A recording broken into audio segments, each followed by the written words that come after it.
ओम नमो भगवते वासुदेवाय नमः। आपके अपने YouTube चैनल जय मां कंजक में आपका बहुत बहुत स्वागत है। भागवत गीता के पहले 5 अध्याय पार्ट 1 में आपको डिस्क्रिप्शन बॉक्स में मिल जाएंगे। कृपया आप वहां पर क्लिक करके 5 अध्याय चेक कर सकते हैं। आज की वीडियो में हम बाकी अध्याय आपके सामने प्रस्तुत करने जा रहे हैं। उम्मीद करती हूँ कथाओं का पूरा फल लेने के लिए आप शुरू से लेकर अंत तक जरूर बने रहेंगे। ओम नमो भगवते वासुदेवाय नमः। जय श्री कृष्ण। भागवत गीता 6वां अध्याय। श्री भगवान बोले, जो पुरुष कर्म फल का आश्रय ना लेकर करने योग्य कर्म करता है वे सन्यासी तथा योगी है, और केवल अग्नि का त्याग करने वाला सन्यासी नहीं है तथा केवल क्रियाओं का त्याग करने वाला योगी नहीं है। हे अर्जुन, जिसको सन्यास ऐसा कहते हैं उसी को तू योग जान, क्योंकि संकल्पों का त्याग ना करने वाला कोई भी पुरुष योगी नहीं होता। योग में आरूढ़ होने की इच्छा वाले मननशील पुरुष के लिए योग की प्राप्ति में निष्काम भाव से कर्म करना ही हेतु कहा जाता है, और योगारूढ़ हो जाने पर उस योगारूढ़ पुरुष का जो सर्व संकल्पों का अभाव है वही कल्याण में हेतु कहा जाता है। जिस काल में ना तो इंद्रियों के भोगों में और ना कर्मों में ही आसक्त होता है, उस काल में सर्व संकल्पों का त्यागी पुरुष योगारूढ़ कहा जाता है। अपने द्वारा अपना संसार समुद्र से उद्धार करे और अपने को अधोगति में ना डाले, क्योंकि ये मनुष्य आप ही तो अपना मित्र है और आप ही अपना शत्रु है। जिस जीवात्मा द्वारा मन और इंद्रियों सहित शरीर जीता हुआ है उस जीवात्मा का तो वे आप ही मित्र है, और जिसके द्वारा मन तथा इंद्रियों सहित शरीर नहीं जीता गया है उसके लिए वे आप ही शत्रु के सदृश शत्रुता में बरतता है। सर्दी, गर्मी और सुख दुख आदि में तथा मान और अपमान में जिसके अंतकरण की वृत्तियां भली भांति शांत हैं, ऐसे स्वाधीन आत्मा वाले पुरुष के ज्ञान में सच्चिदानंद घन परमात्मा समयक प्रकार से ही स्थित है, अर्थात उसके ज्ञान में परमात्मा के सिवा अन्य कुछ नहीं है। जिसका अंतकरण ज्ञान विज्ञान से तृप्त है, जिसकी स्थिति विकार रहित है, जिसकी इंद्रियां भली भांति जीती हुई हैं और जिसके लिए मिट्टी, पत्थर और स्वर्ण समान है, वे योगी युक्त अर्थात भगवत प्राप्त है, ऐसा कहा जाता है। सुहृद, मित्र, वैरी, उदासीन, मध्यस्थ, द्वेष और बंधुगणों में, धर्मात्माओं में और पापियों में भी समान भाव रखने वाला अत्यंत श्रेष्ठ है। मन और इंद्रियों सहित शरीर को वश में रखने वाला आशा रहित और संग्रह रहित योगी अकेला ही एकांत स्थान में स्थित होकर आत्मा को निरंतर परमात्मा में लगाए। शुद्ध भूमि में जिसके ऊपर क्रमश कुशा, मृगशाला और वस्त्र विषय हैं, जो ना बहुत ऊंचा है ना बहुत नीचा, ऐसे अपने आसन को स्थिर स्थापन करके उस आसन पर बैठकर चित्त और इंद्रियों की क्रियाओं को वश में रखते हुए मन को एकाग्र करके अंतकरण की शुद्धि के लिए योग का अभ्यास करे। काया, सर और गले को समान एवं अचल धारण करके और स्थिर होकर अपनी नासिका के अग्रभाग पर दृष्टि जमाकर अन्य दिशाओं को ना देखता हुआ ब्रह्मचारी के व्रत में स्थित भय रहित तथा भली भांति शांत अंतकरण वाला सावधान योगी मन को रोककर मुझ में चित्त वाला और मेरे प्राण होकर स्थित होवे। वश में किए हुए मन वाला योगी इस प्रकार आत्मा को निरंतर मुझ परमेश्वर के स्वरूप में लगाता हुआ मुझ में रहने वाली परमानंद की प्रकाष्ठा रूप शांति को प्राप्त होता है। हे अर्जुन, ये योग ना तो बहुत खाने वाले का, ना बिल्कुल ना खाने वाले का, ना बहुत शयन करने वाले का, स्वभाव वाले का और ना सदा ही जागने वाले का ही सिद्ध होता है। दुखों का नाश करने वाला योग तो यथा योग्य आहार विहार करने वाले का, कर्मों में यथा योग्य चेष्टा करने वाले का और यथा योग्य सोने तथा जागने वाले का ही सिद्ध होता है। अत्यंत वश में किया हुआ चित्त जिस काल में परमात्मा में ही भली भांति स्थित हो जाता है, उस काल में संपूर्ण भोगों से स्पृहा रहित पुरुष योग युक्त है, ऐसा कहा जाता है। जिस प्रकार वायु रहित स्थान में स्थित दीपक चलायमान नहीं होता, वैसे ही उपमा परमात्मा के ध्यान में लगे हुए योगी के जीते हुए चित्त की कही गई है। योग के अभ्यास से विनिरुद्ध चित्त जिस अवस्था में उपराम हो जाता है, और जिस अवस्था में परमात्मा के ध्यान से शुद्ध हुई सूक्ष्म बुद्धि द्वारा परमात्मा को साक्षात करता हुआ सच्चिदानंद घन परमात्मा में ही संतुष्ट रहता है। इंद्रियों से अतीत केवल शुद्ध हुई सूक्ष्म बुद्धि द्वारा ग्रहण करने योग्य जो अनंत आनंद है, उसको जिस अवस्था में अनुभव करता है और जिस अवस्था में स्थित ये योगी परमात्मा के स्वरूप से विचलित होता ही नहीं, परमात्मा की प्राप्ति रूप जिस लाभ को प्राप्त होकर उससे अधिक दूसरा कुछ भी लाभ नहीं मानता, और परमात्मा प्राप्ति रूप जिस अवस्था में स्थित योगी बड़े भारी दुख से भी चलायमान नहीं होता, जो दुख रूप संसार के संयोग से रहित है तथा जिसका नाम योग है, उसको जानना चाहिए। वे योग ना उकताए हुए अर्थात धैर्य और उत्साह युक्त चित्त से निश्चय पूर्वक करना कर्तव्य है। संकल्प से उत्पन्न होने वाली संपूर्ण कामनाओं को निशेष रूप से त्याग कर और मन के द्वारा इंद्रियों के समुदाय को सभी ओर से भली भांति रोककर क्रम से अभ्यास करता हुआ उपरति को प्राप्त हो तथा धैर्य युक्त बुद्धि के द्वारा मन को परमात्मा में स्थित करके परमात्मा के सिवा और कुछ भी चिंतन ना करे। ये स्थिर ना रहने वाला और चंचल मन जिस चीज शब्द आदि विषय के निमित्त से संसार में विचरता है, उस विषय से रोककर यानी हटाकर इसे बार बार परमात्मा में ही निरुद्ध करे। क्योंकि जिसका मन भली प्रकार शांत है, जो पाप से रहित है और जिसका रजोगुण शांत हो गया है, ऐसे इस सच्चिदानंद घन ब्रह्म के साथ एक ही भाव हुए योगी को उत्तम आनंद प्राप्त होता है। वे पाप रहित योगी इस प्रकार निरंतर आत्मा को परमात्मा में लगाता हुआ सुख पूर्वक पर ब्रह्म परमात्मा की प्राप्ति रूप आनंद अनंत आनंद का अनुभव करता है। सर्वव्यापी अनंत चेतन में एक ही भाव से स्थित रूप योग से युक्त आत्मा वाला तथा सब में संभाव से देखने वाला योगी आत्मा को संपूर्ण भूतों में स्थित और संपूर्ण भूतों को आत्मा में कल्पित देखता है। जो पुरुष संपूर्ण भूतों में सबके आत्म रूप मुझ वासुदेव को ही व्यापक देखता है और संपूर्ण भूतों को मुझ वासुदेव के अंतर्गत देखता है, उसके लिए मैं अदृश्य नहीं होता और वे मेरे लिए अदृश्य नहीं होता। जो पुरुष एक ही भाव में स्थित होकर संपूर्ण भूतों में आत्म रूप से स्थित मुझ सच्चिदानंद घन वसुदेव को भजता है, वे योगी सब प्रकार से बरतता हुआ भी मुझ में ही बरतता है। हे अर्जुन, जो योगी अपनी भांति संपूर्ण भूतों में सम देखता है और सुख अथवा दुख को भी सब में सम देखता है, वे योगी परम श्रेष्ठ माना गया है। अर्जुन बोले, हे मधुसूदन, जो ये लोग अपने संभाव से कहा है, मन के चंचल होने से मैं इसकी नित्य स्थिति को नहीं देखता हूँ, क्योंकि हे श्री कृष्ण, ये मन बड़ा चंचल प्रमथन स्वभाव वाला बड़ा दृढ़ और बलवान है, इसलिए उसको वश में करना मैं वायु को रोकने की भांति अत्यंत दुष्कर मानता हूँ। श्री भगवान बोले, हे महाबाहो, निस्संदेह मन चंचल और कठिनता से वश में होने वाला है, परंतु हे कुंती पुत्र अर्जुन, ये अभ्यास और वैराग्य से वश में होता है। जिसका मन वश में किया हुआ नहीं है, ऐसे पुरुष द्वारा योग दुष्पराय है, और वश में किए हुए मन वाले प्रयत्नशील पुरुष द्वारा साधन से उसका प्राप्त होना सहज है।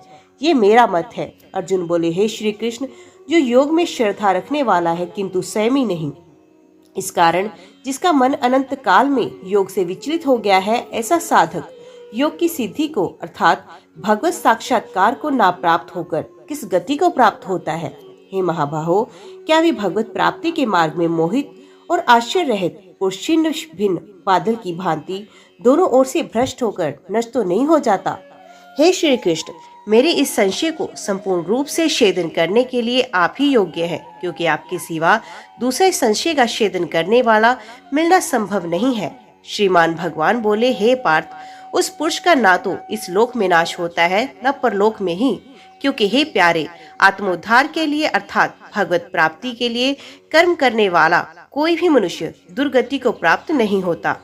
योग भ्रष्ट पुरुष पुण्यवानों लोगों को अर्थात स्वर्ग आदि उत्तम लोगों को प्राप्त होकर उनमें बहुत वर्षों तक निवास करके फिर शुद्ध आचरण वाले श्रीमान पुरुषों के घर में जन्म लेता है, अथवा वैराग्यवान पुरुष उन लोगों में ना जाकर ज्ञानवान योगियों के ही कुल में जन्म लेता है। परंतु इस प्रकार का जो ये जन्म है, सो संसार में निसंदेह अत्यंत दुर्लभ है। वहाँ उससे पहले शरीर में संग्रह किए हुए बुद्धि संयोग को अर्थात राम बुद्धि रूप योग के संस्कारों को अनायास ही प्राप्त हो जाता है। और हे गुरुनंदन, उसके प्रभाव से वे फिर परमात्मा की प्राप्ति रूप सिद्धि के लिए पहले से भी बढ़कर प्रयत्न करता है। वे श्रीमानों के घर में जन्म लेने वाला योगाभ्रष्ट पराधीन हुआ भी उस पहले के अभ्यास से ही निस्संदेह भगवान की ओर आकर्षित किया जाता है तथा संबुद्धि रूप योग का जिज्ञासु भी भेद में कहे हुए काम कर्मों के फल को उल्लंघन कर जाता है। परंतु प्रयत्न पूर्वक अभ्यास करने वाला योगी तो पिछले अनेक जन्मों के संस्कार बल से इसी जन्म में संसदी होकर संपूर्ण पापों से रहित हो फिर तत्काल ही परम गति को प्राप्त हो जाता है। योगी तपस्वियों में श्रेष्ठ है, शस्त्र ज्ञानियों से भी श्रेष्ठ माना गया है और काम करने वाले से भी योगी श्रेष्ठ है। इससे हे अर्जुन, तू योगी हो जा। संपूर्ण योगियों में भी जो श्रद्धावान योगी मुझ में लगे हुए अंतर आत्मा से मुझको निरंतर भजता है, वे योगी मुझे परम श्रेष्ठ मान्य है। इस प्रकार उपनिषद, ब्रह्म विद्या तथा योग शास्त्र रूप श्रीमद् भागवत गीता के श्री कृष्ण अर्जुन संवाद में आत्म संयम योग नामक छठा अध्याय संपूर्ण हुआ। जय श्री कृष्ण। श्री भगवान बोले, हे पार्थ, मुझ में अनन्य प्रेम से आसक्त हुए मन वाला और अनन्य भाव से मेरे प्रायण होकर योग में लगा हुआ मुझको संपूर्ण विभूति, बल, ऐश्वर्य आदि गुणों से युक्त सबका आत्म रूप जिस प्रकार संशय रह जानेगा उसको सुन। मैं तेरे लिए इस विज्ञान सहित तत्व ज्ञान को संपूर्णता से कहूँगा कि जिसको जानकर संसार में फिर कुछ भी जानने योग्य शेष नहीं रहता। हजारों मनुष्यों में कोई एक मेरी प्राप्ति के लिए यत्न करता है और उन यत्न करने वाले योगियों में भी कोई ही पुरुष मेरे प्रायण हुआ मुझको तत्व से जानता है। पृथ्वी, जल, तेज, वायु तथा आकाश और मन, बुद्धि एवं अहंकार, ऐसे ये 8 प्रकार के विभक्ति हुई मेरी प्रकृति है। ये 8 प्रकार के भेदों वाली तो अपरा है, अर्थात मेरी जड़ प्रकृति है। और हे महाबाहो, इससे दूसरी को मेरी जीवन रूपा पर अर्थात चेतन प्रकृति जान कि जिसने ये संपूर्ण जगत धारण किया जाता है। हे अर्जुन, तू ऐसा समझ कि संपूर्ण भूत इन प्रकृतियों से उत्पन्न होने वाले हैं और मैं संपूर्ण जगत की उत्पत्ति तथा परले रूप हूँ, अर्थात संपूर्ण जगत का मूल कारण हूँ। हे धनंजय, मुझसे भिन्न दूसरा कोई परम कारण नहीं। ये संपूर्ण सूत्र में मणियों के सदृश मुझ में गुंथा हुआ है। हे अर्जुन, जल में मैं रस हूँ, चंद्रमा और सूर्य में मैं प्रकाश हूँ, संपूर्ण वेदों में प्रणव मैं हूँ, आकाश में शब्द और पुरुषों में पुरुष तत्व मैं हूँ, पृथ्वी में पवित्र गंध और अग्नि में तेज मैं हूँ, संपूर्ण भूतों में मैं जीवन हूँ, अर्थात जिससे वे जीते हैं वे तत्व मैं हूँ, तपस्वियों में तप मैं हूँ। हे अर्जुन, तो संपूर्ण भूतों का सनातन बीज यानी कारण मुझे ही जान। मैं बुद्धिमानों की बुद्धि और तेजस्वियों का तेज हूँ। हे भ्रष्टश्रेष्ठ, आसक्ति और कामनाओं से रहित बलवानों का बल अर्थात सामर्थ्य मैं हूँ और सब भूतों में धर्म के अनुकूल अर्थात शास्त्र के अनुकूल काम भी मैं हूँ। और जो भी सत्व गुण से उत्पन्न होने वाले भाव हैं और जो रजोगुण से तथा तमोगुण से उत्पन्न होने वाले भाव हैं, उन सबको तू मेरे से ही होने वाले हैं ऐसा जान, परंतु वास्तव में उनमें मैं और वे मुझ में नहीं है। गुणों के कार्य रूप इन तीनों प्रकार के भावों से ये सारा संसार मोहित हो रहा है। इसलिए इन तीनों गुणों से पर मुझे अविनाशी को वे तत्व से नहीं जानता। ये अलौकिक अर्थात अति अद्भुत त्रिगुणमयी मेरी माया बड़ी दुस्तर है, परंतु जो पुरुष केवल मुझको ही निरंतर भजते हैं वे इस माया का उल्लंघन कर जाते हैं, अर्थात संसार से तर जाते हैं। माया के द्वारा हरे हुए ज्ञान वाले और आसुरी स्वभाव को धारण किए हुए तथा मनुष्यों में नीच और दूषित कर्म करने वाले मूढ़ लोग मुझे नहीं भजते। हे भरतवंशियों में श्रेष्ठ अर्जुन, उत्तम कर्ण वाले अर्थार्थी, आर्ता, जिज्ञासी और ज्ञानी ऐसे 4 प्रकार के भक्तजन मुझे भजते हैं। उनमें भी नित्य मुझ में एक ही भाव से स्थित हुआ अनन्य प्रेम भक्ति वाला ज्ञानी भक्त अति उत्तम है, क्योंकि मुझे तत्व से जानने वाला ज्ञानी को मैं अत्यंत प्रिय हूँ और वो ज्ञानी मुझे अत्यंत प्रिय है। ये सभी उदार है, अर्थात श्रद्धा सहित मेरे भजन के लिए समय लगाने वाले होने से उत्तम है, परंतु ज्ञानी तो साक्षात मेरा स्वरूप ही है ऐसा मेरा मत है। क्योंकि ये मतगत मन बुद्धि वाला यानी भक्त अति उत्तम गति स्वरूप मुझ में ही अच्छी प्रकार स्थित है। बहुत जन्मों के अंत के जन्म में तत्व ज्ञान को प्राप्त हुआ, यानी सब कुछ वासुदेव ही है। इस प्रकार मुझे भजता है वे आत्मा महात्मा अति दुर्लभ है। उन भोगों की कामना द्वारा जिनका ज्ञान हरा जा चुका है वे लोग अपने स्वभाव से प्रेरित होकर उस समय नियम को धारण करके अनन्य देवताओं को भजते हैं अर्थात पूजते हैं। जो काम भक्त जिस देवता के स्वरूप को श्रद्धा से पूजना चाहता है, उस भक्त की श्रद्धा को मैं उसी देवता के प्रति स्थिर करता हूँ। ये पुरुष उस श्रद्धा से युक्त होकर उस देवता का पूजन करता है और उस देवता से मेरे द्वारा ही विधान किए हुए उन इच्छित भोगों को निस्संदेह प्राप्त करता है। परंतु उन अल्प बुद्धि वालों का विफल नाशवान है तथा वे देवताओं को पूजने वाले देवताओं को प्राप्त होते हैं और मेरे भक्त चाहे जैसे ही भजे अंत में मुझे ही प्राप्त होते हैं। बुद्धिहीन पुरुष मेरे अनुत्तम अविनाशी परम भाव को ना जानते हुए मन इंद्रियों से परे मुझ सच्चिदानंद घन परमात्मा को मनुष्य की भांति जानकर व्यक्ति के भाव को प्राप्त हुआ मानते हैं। अपने योग माया से छिपा हुआ मैं सबके प्रत्यक्ष नहीं होता, इसलिए ये ज्ञानी जन समुदाय मुझ जन्म रहित अविनाशी परमात्मा को तत्व से नहीं जानता, अर्थात मुझको जन्मने मरने वाला समझता है। हे अर्जुन, पूर्व में व्यतीत हुए, वर्तमान में स्थित तथा आगे होने वाले सब भूतों को मैं जानता हूँ, परंतु मुझको कोई भी श्रद्धा भक्ति रहित पुरुष नहीं जानता। हे भरतवंशी अर्जुन, संसार में इच्छा और द्वेष से उत्पन्न हुए सुख दुखादि द्वंद्व रूप मोह से संपूर्ण प्राणी अति अज्ञानता को प्राप्त हो रहे हैं। निष्काम भाव से श्रेष्ठ कर्मों का आचरण करने वाला जिन पुरुषों का पाप नष्ट हो गया है, वे राग द्वेष द्विजनित द्वंद्व रूप मोह से मुक्त और दृढ़ निश्चय वाले पुरुष मुझको भजते हैं। जो मेरे शरण होकर जरा और मरण से छूटने के लिए यत्न करते हैं, वे पुरुष उस भ्रम को तथा संपूर्ण अध्यात्म को और संपूर्ण कर्म को जानते हैं। जो पुरुष अधिभूत और अधिदेव के सहित तथा अधियज्ञ के सहित मुझे अंतकाल में भी जानते हैं, वे युक्त चित्त वाले पुरुष मुझको ही जानते हैं, अर्थात मुझको ही प्राप्त होते हैं। इस प्रकार उपनिषद ब्रह्म विद्या तथा योग शास्त्र स्वरूप श्रीमद् भागवत गीता में श्री कृष्ण तथा अर्जुन के संवाद में ज्ञान वियोग नामक 7वां अध्याय संपूर्ण हुआ। जय श्री कृष्ण। अर्जुन ने कहा, हे पुरुषोत्तम, ये ब्रह्म क्या है, आध्यात्म क्या है, कर्म क्या है, अधिभूत नाम से क्या कहा गया है और अधिदेव किसको कहते हैं? हे मधुसूदन, यहाँ अधियज्ञ कौन है और वे इस शरीर में कैसे हैं तथा युक्त चित्त वाले पुरुषों द्वारा अंत समय में आप किस प्रकार जानने में आते हैं? श्रीमान भगवान ने कहा, परम अक्षर ब्रह्म है, अपना स्वरूप अर्थात जीवात्मा अध्यात्म नाम से कहा जाता है तथा भूतों के भाव को उत्पन्न करने वाला जो त्याग है वे कर्म नाम से कहा गया है। उत्पत्ति विनाश धर्म वाले सब पदार्थ अधिभूत हैं, हिरण्यमय पुरुष अधिदेव हैं और हे देहधारियों में श्रेष्ठ अर्जुन, इस शरीर में मैं वासुदेव ही अंतर्यामी रूप से अधियज्ञ हूँ। जो पुरुष अंतकाल में भी मुझको ही स्मरण करता हुआ शरीर को त्याग कर जाता है, वे मेरे साक्षात स्वरूप को प्राप्त होता है, इसमें कुछ भी संशय नहीं है। हे कुंती पुत्र अर्जुन, ये मनुष्य अंतकाल में जिस भी जीव को स्मरण करता हुआ शरीर को त्याग करता है, उसको ही प्राप्त होता है, क्योंकि वे सदा उसी भाव से भावित रहा है।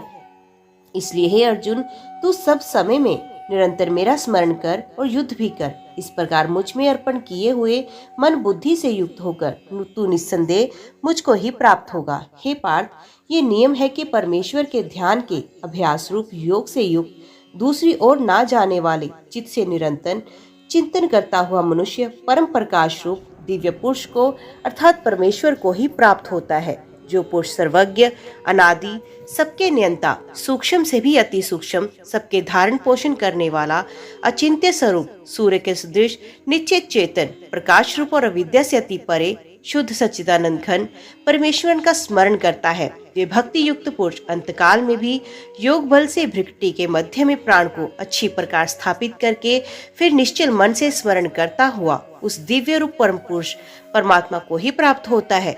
वेद के जानने वाले विद्वान जिस सच्चिदानंद घन स्वरूप परम पद को अविनाशी कहते हैं, आसक्ति रह सन्यासी महात्म जन जिनपे प्रवेश करते हैं और जिस परम पद को चाहने वाले ब्रह्मचारी लोग ब्रह्मचर्य का आचरण करते हैं, उस परम पद को मैं तेरे लिए संक्षेप में कहूंगा।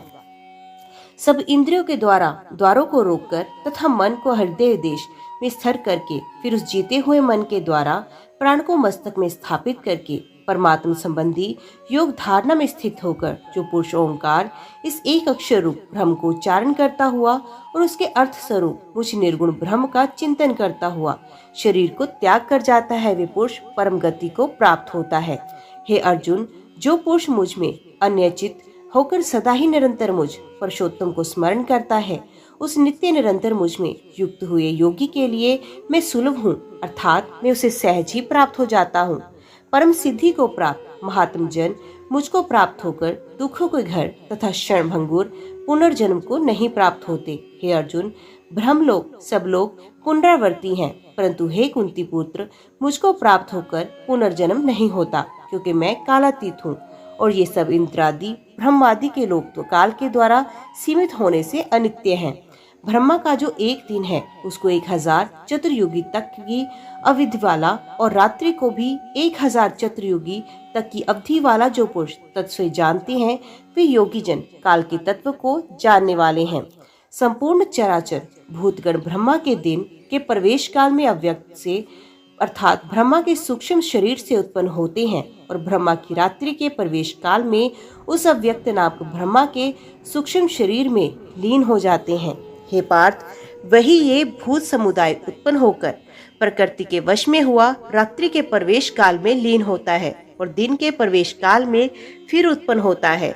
उस अव्यक्त से भी अति परे दूसरा अर्थात विलक्षण जो सनातन व्यक्त भाव है, वे परम दिव्य पुरुष सब भूतों के नष्ट होने पर भी नष्ट नहीं होता। जो अव्यक्त अक्षर इस नाम से कहा गया है, उसी अक्षर नामक अव्यक्त भाव को परम गति कहते हैं तथा जिस सनातन अव्यक्त भाव को प्राप्त होकर मनुष्य वापस नहीं आते, वे मेरा परम धाम है। हे पार्थ, जिस परमात्मा के अंतर्गत सर्वभूत हैं और जिस सच्चिदानंद घन परमात्मा से ये समस्त जगत परिपूर्ण है, वे सनातन अव्यक्त परम पुरुष तो अनन्य भक्ति से ही प्राप्त होने योग्य है। हे अर्जुन, जिस काल में शरीर त्याग कर गए हुए योगीगण तो वापस ना लौटने वाली गति को और जिस काल में गए हुए वापस लौटने वाली गति को ही प्राप्त होते हैं, उस काल को अर्थात दोनों मार्गों को कहूँगा। जिस मार्ग में ज्योतिर्मय अग्नि अभिमानी देवता है, दिन का अभिमानी देवता है, शुक्ल पक्ष का अभिमानी देवता है और उत्तरायण के 6 महीनों का अभिमानी देवता है, उस मार्ग में मरकर गए हुए ब्रह्मवेत्ता योगी जन उपयुक्त देवताओं द्वारा कर्म से ले जाए जाकर ब्रह्म को प्राप्त होते हैं। जिस मार्ग में धूमाभिमानी देवता है, रात्रि अभिमानी देवता है तथा कृष्ण पक्ष का अभिमानी देवता है और दक्षिणायन के 6 महीनों का अभिमानी देवता है, उस मार्ग में मरकर गया हुआ काम करने वाला पुरुष योगी उपयुक्त देवताओं द्वारा कर्म से ले जाया हुआ चंद्रमा की ज्योति को प्राप्त होकर स्वर्ग में अपने शुभ कर्मों का फल भोगकर वापस आता है। क्योंकि जगत के ये 2 प्रकार के शुक्ल और कृष्ण अर्थात देवयान और पितृयान मार्ग सनातन माने गए हैं। इनमें एक के द्वारा गया हुआ जिसमें वापस नहीं लौटना पड़ता उस परम गति को प्राप्त होता है, और दूसरे के द्वारा गया हुआ फिर वापस आता है अर्थात जन्म मृत्यु को प्राप्त होता है। हे पार्थ, इस प्रकार इन दोनों मार्गों को तत्व से जानकर कोई भी योगी मोहित नहीं होता। इस कारण हे अर्जुन, तू सब काल के संबुद्धि रूप योग से युक्त हो अर्थात निरंतर मेरी प्राप्ति के लिए साधन करने वाला हो।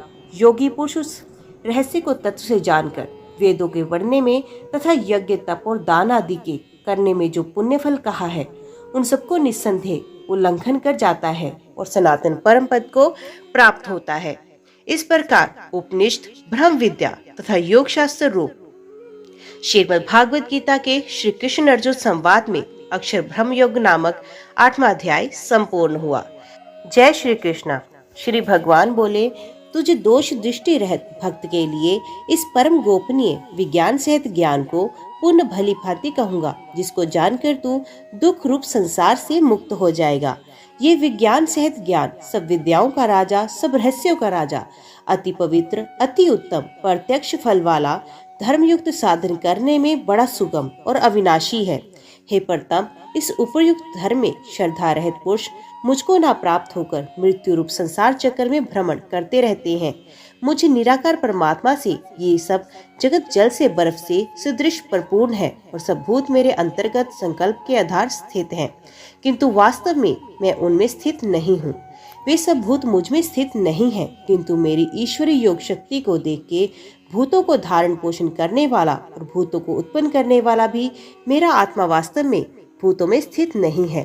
जैसे आकाश से उत्पन्न सर्वत्र विचरने वाला महान वायु सदा आकाश में ही स्थित है, वैसे ही मेरे संकल्प द्वारा उत्पन्न होने से संपूर्ण भूत मुझ में स्थित हैं, ऐसा जान। हे अर्जुन, कल्पों के अंत में सब भूत मेरी प्रकृति को प्राप्त होते हैं, अर्थात प्रकृति में लीन होते हैं, और कल्पों के आदि में उनको मैं फिर रचता हूँ। अपनी प्रकृति को अंगीकार करके स्वभाव के बल से परतंत्र हुए इस संपूर्ण भूत समुदाय को बार बार उनके कर्मों के अनुसार रचता हूँ। हे अर्जुन, और कर्मों में आसक्ति रहत उदासीन और सुदृढ़ स्थित मुझ परमात्मा को वे कर्म नहीं बांधते। हे अर्जुन, मुझ अधिष्ठाता के स्कास से प्रकृति चराचर सहित सर्व जगत को रचती है, और इस हेतु से ही ये संसार चक्र घूम रहा है।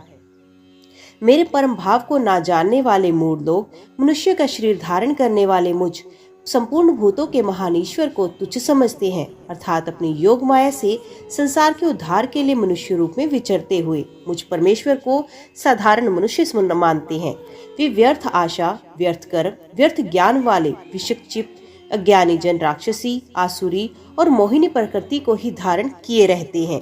परंतु हे कुंती पुत्र, दैवी प्रकृति के आश्रित महात्म जन मुझको सब भूतों का सनातन कारण और नाश रहित अक्षर स्वरूप जानकर अनन्य मन से युक्त होकर निरंतर भजते हैं। वे दृढ़ निश्चय वाले भक्तजन निरंतर मेरे नाम और गुणों का कीर्तन करते हुए तथा मेरी प्राप्ति के लिए यत्न करते हुए मुझको बार बार प्रणाम करते हुए सदा मेरे ध्यान में युक्त होकर अनन्य प्रेम से मेरी उपासना करते हैं।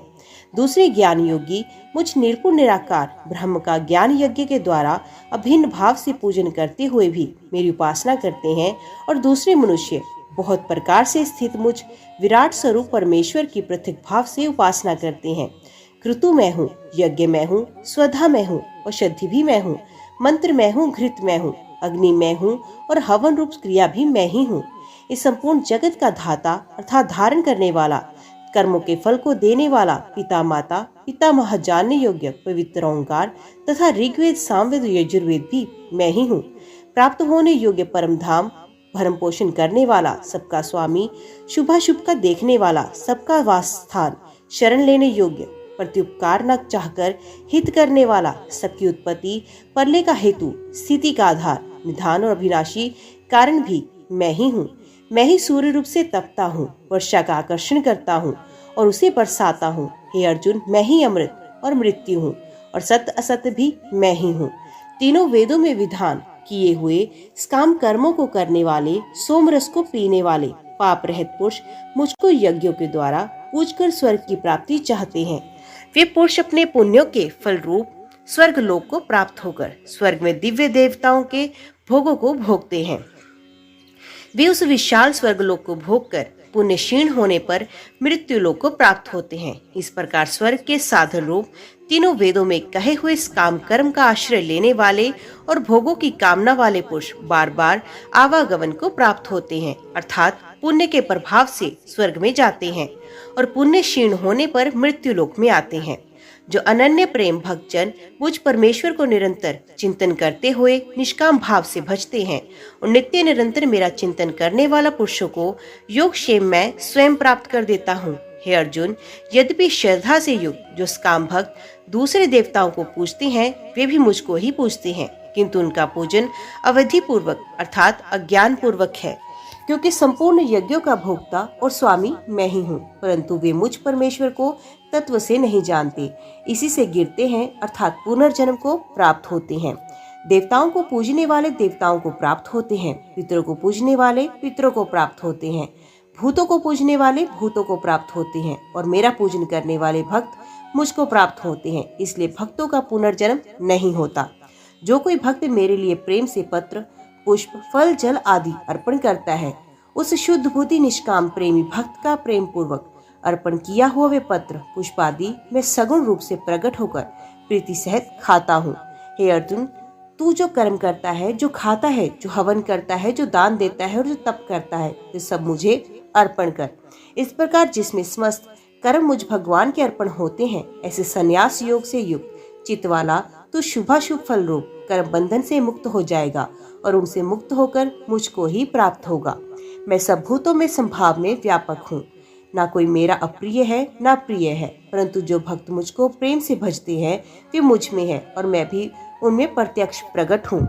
यदि कोई अतिशय दुराचारी भी अनन्य भाव से मेरा भक्त होकर मुझे भजता है तो वे साधु ही मानने योग्य है, क्योंकि ये यथार्थ निश्चय वाला अर्थात उसने भली भांति निश्चय कर लिया है कि परमेश्वर के भजन के समान अन्य कुछ भी नहीं है। वे शीघ्र ही धर्मात्मा हो जाता है और सदा रहने वाली परम शांति को प्राप्त होता है। हे अर्जुन, तू निश्चय पूर्वक सत्य जान कि मेरा भक्त नष्ट नहीं होता। हे अर्जुन, स्त्री, वैश्य, शूद्र तथा पाप योनि, चांडाल आदि जो कोई भी हो, वे भी मेरे शरण होकर परम गति को प्राप्त होते हैं।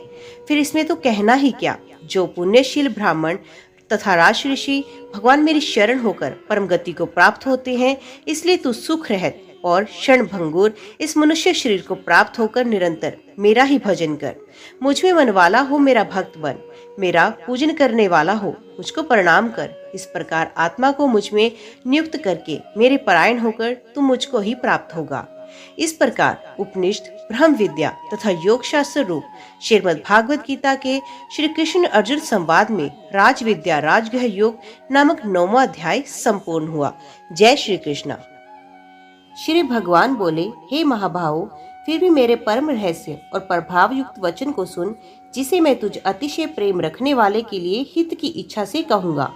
मेरी उत्पत्ति को अर्थात लीला से प्रकट होने को ना देवता लोग जानते हैं और ना महर्षि जन ही जानते हैं, क्योंकि मैं सब प्रकार के देवताओं का और महर्षियों का भी आदिकरण हूँ। जो मुझको अजन्मा अर्थात वास्तव में जन्म रहित अनादि और लोगों का महान ईश्वर तत्व से जानता है, वे मनुष्यों में ज्ञानवान और संपूर्ण पापों से मुक्त हो जाता है। निश्चय करने की शक्ति, यथार्थ ज्ञान, अस्मूर्ता, क्षमा, सत्य, इंद्रियों को वश में करना, मन का निग्रह तथा सुख दुख, उत्पत्ति प्रलय और भय अभय तथा अहिंसा, समता, संतोष, तप, दान, कीर्ति और अपकीर्ति, ऐसे ये प्राणियों के नाना प्रकार के भाव मुझसे ही होते हैं। 7 महर्षिगण, 4 मुझ में, उनसे भी पूर्व में होने वाले सनकादि तथा स्वयंभू आदि 14 मनु, ये मुझ में भाव वाले सबके सब मेरे संकल्प से उत्पन्न हुए हैं, जिनके संसार में ये संपूर्ण प्रजा है। जो पुरुष मेरी इस परमेश्वर रूप विभूति को और योग शक्ति को तत्व से जानता है, वे निश्चल भक्ति योग से युक्त हो जाता है। इसमें कुछ भी संशय नहीं। मैं वसुदेव ही संपूर्ण जगत की उत्पत्ति का कारण हूँ और मुझसे ही सब जग चेष्टा करता है। इस प्रकार समझकर श्रद्धा और भक्ति से युक्त बुद्धिमान भक्तजन मुझ परमेश्वर को ही निरंतर भजते हैं। निरंतर मुझ में मन लगाने वाले और मुझ में ही प्राणों को अर्पण करने वाले भक्तजन मेरी भक्ति की चर्चा के द्वारा आपस में मेरे प्रभाव को जानते हुए तथा गुण और प्रभाव सहित मेरा कथन करते हुए निरंतर संतुष्ट होते हैं और मुझ वसुदेव में ही निरंतर रमण करते हैं। और निरंतर मेरे ध्यान आदि में लगे हुए और प्रेम पूर्वक भजने वाले भक्तों को मैं वे तत्व ज्ञान रूप योग देता हूँ, जिससे वे मुझको ही प्राप्त होते हैं। हे अर्जुन, उनके ऊपर अनुग्रह करने के लिए उनके अंतकरण में स्थित हुआ मैं स्वयं ही उनके अज्ञान जनित अंधकार को प्रकाश में तत्व ज्ञान रूप दीपक के द्वारा नष्ट कर देता हूँ। अर्जुन बोले, आप परम ब्रह्म, परम धाम और परम पवित्र हैं, क्योंकि आपको सब ऋषिगण सनातन, दिव्य पुरुष और देवों का भी आदिदेव, अजन्मा और सर्वव्यापी कहते हैं। वैसे ही देव ऋषि नारद तथा असित और देवल ऋषि तथा महर्षि व्यास भी कहते हैं और आप भी मेरे प्रति कहते हैं। हे केशव, जो कुछ भी मेरे प्रति आप कहते हैं, इस सबको मैं सत्य मानता हूँ। हे भगवान, आपके लीला में स्वरूप को ना तो दानव जानते हैं ना देवता ही। हे भूतों को उत्पन्न करने वाले, भूतों के ईश्वर, हे देवों के देव, हे जगत के स्वामी, हे पुरुषोत्तम, आप स्वयं ही अपने से अपने को जानते हैं। इसलिए आप ही उन अपनी दिव्य विभूतियों को संपूर्णता से कहने में समर्थ हैं, जिन विभूतियों के द्वारा आप इन सब लोगों को व्याप्त करके स्थित हैं। हे योगेश्वर, मैं किस प्रकार निरंतर चिंतन करता हुआ आपको जानूं, और हे भगवान, आप किन किन भावों से मेरे द्वारा चिंतन करने योग्य हैं। हे जनार्दन, अपनी योग शक्ति को और विभूति को फिर भी विस्तार पूर्वक कहिए, क्योंकि आपके अमृत वचनों को सुनते हुए मेरी तृप्ति नहीं होती, अर्थात सुनने की उत्कंठा बनी ही रहती है। श्री भगवान बोले, हे कुरुश्रेष्ठ, अब मैं जो मेरी विभूतियां हैं उनको तेरे लिए प्रधानता से कहूँगा, क्योंकि मेरे विस्तार का अंत नहीं। हे अर्जुन, मैं सब भूतों के हृदय में स्थित सबका आत्मा हूँ। तथा संपूर्ण भूतों का आदि, मध्य और अंत भी मैं ही हूँ। मैं अदिति के 12 पुत्रों में विष्णु और ज्योतियों में किरणों वाला सूर्य हूँ तथा 49 वायु देवताओं का तेज और नक्षत्रों का अधिपति चंद्रमा हूँ। मैं वेदों में सामवेद हूँ, देवों में इंद्र हूँ, इंद्रियों में मन हूँ और भूत प्राणियों की चेतना अर्थात जीवन शक्ति हूँ। मैं 11 रुद्रों में शंकर हूँ, यक्ष तथा राक्षसों में धन का स्वामी कुबेर हूँ। मैं 8 वसुओं में अग्नि हूँ और शिखर वाले पर्वतों में सुमेरु पर्वत हूँ। पुरोहितों में मुखिया बृहस्पति मुझको जान। हे पार्थ, मैं सेनापतियों में सकंद और जलाशयों में समुद्र हूँ। मैं महर्षियों में भृगु और शब्दों में एक अक्षर अर्थात ओंकार हूँ। सब प्रकार के यज्ञों में जप यज्ञ और स्थिर रहने वालों में हिमालय पर्वत हूँ। मैं सब वृक्षों में पीपल का वृक्ष, देव ऋषियों में नारद मुनि, गंधर्वों में चित्ररथ और सिद्धों में कपिल मुनि हूँ। घोड़ों में अमृत के साथ उत्पन्न होने वाले उच्चश्रवा नामक घोड़ा, श्रेष्ठ हाथियों में ऐरावत नामक हाथी और मनुष्य में राजा मुझको जान। मैं शस्त्रों में वज्र और गौओं में कामधेनु हूँ। शास्त्रोक्त रीति में से संतान की उत्पत्ति का हेतु कामदेव हूँ और सर्पों में सर्पराज वासुकी हूँ। मैं नागों में शेषनाग और जलचरों का अधिपति वरुण देवता हूँ और पिंजरों में अरिमा नामक पितृ तथा शासन करने वालों में यमराज मैं ही हूँ। मैं दैत्य में प्रहलाद और गणना करने वालों का समय हूँ तथा पशुओं में मृगराज सिंह और पक्षियों में गरुड़ हूँ। मैं पवित्र करने वालों में वायु, शस्त्रधारियों में श्री राम हूँ तथा मछलियों में मगर, नदियों में श्री भगीरथी गंगा हूँ। हे अर्जुन, सृष्टियों का आदि और अंत तथा मध्य भी मैं ही हूँ। मैं विद्याओं में अध्यात्म विद्या अर्थात ब्रह्म विद्या और परस्पर विवाद करने वालों का तत्व निर्णय के लिए किए जाने वाला वाद हूँ। मैं अक्षरों में आकार हूँ, समासों में द्वंद्व नामक समास हूँ। अक्षय काल अर्थात काल का भी महाकाल तथा सब और मुख वाला विराट स्वरूप, सबका धारण पोषण करने वाला भी मैं ही हूँ।